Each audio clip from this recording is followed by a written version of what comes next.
Hello and welcome back. It's been a while. In this episode, I want to talk about this word. It means bad-tempered, cantankerous, combative, or grumpy.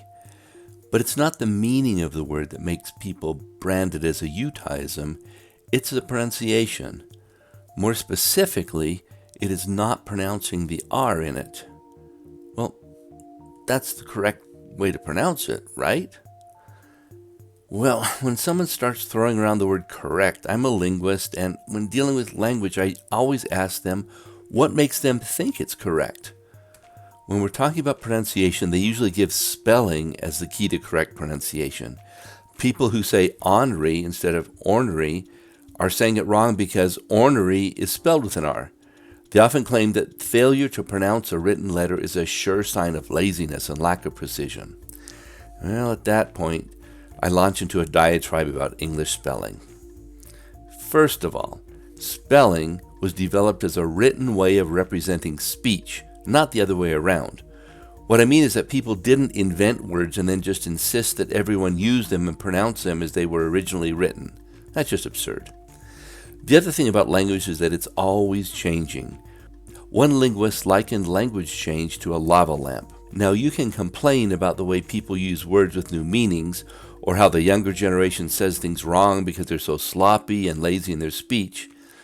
But no matter what your grandparents or English teachers or governments and language purists have ever done, language continues to evolve over time.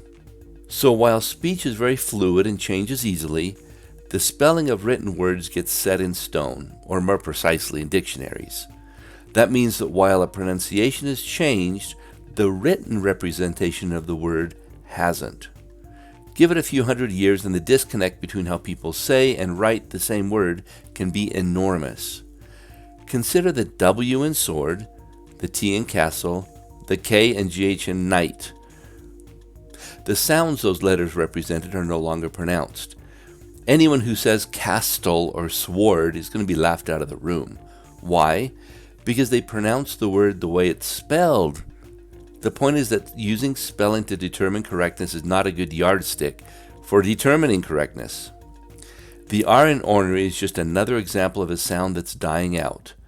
The difference between the R in ornery and the K and GH in knight is that the process of dropping out the sounds in knight has been completed. Nobody pronounces them anymore.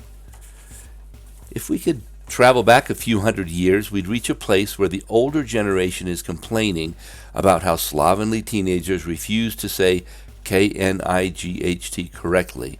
That is, knicht. Let me give you some other examples of what's happening in English. So, you plan a party for a friend, and you fill your house with people just waiting for your friend's arrival.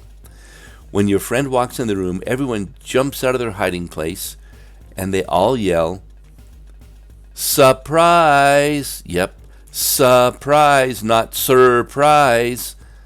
The R sound is dropped in these words as well. You have to be in a pretty stilted mood to say barbiturate and February. Awnery is just another example of this language change in progress. You may be a bit ornery yourself by now, since I haven't even answered the burning question about ornery as a Utah thing. Well, one study looked at what word spelling was searched online the most in each state. Well, Awnry was the top word in Utah. Now, if you go online, you'll find lots of people snickering about how Utahns use this corrupt pronunciation. But hang on, people also pin Awnry on people from Kansas, and Southerners too. What we need is some real evidence. So I turned to Twitter to answer this question. I searched for Awnry and found these two spellings in these areas. Wow, surprised? So is Awnry a Utah pronunciation? Yes, but its pronunciation can be found in California, Washington, Texas, New York, Iowa, and so forth as well. It's all over the U.S.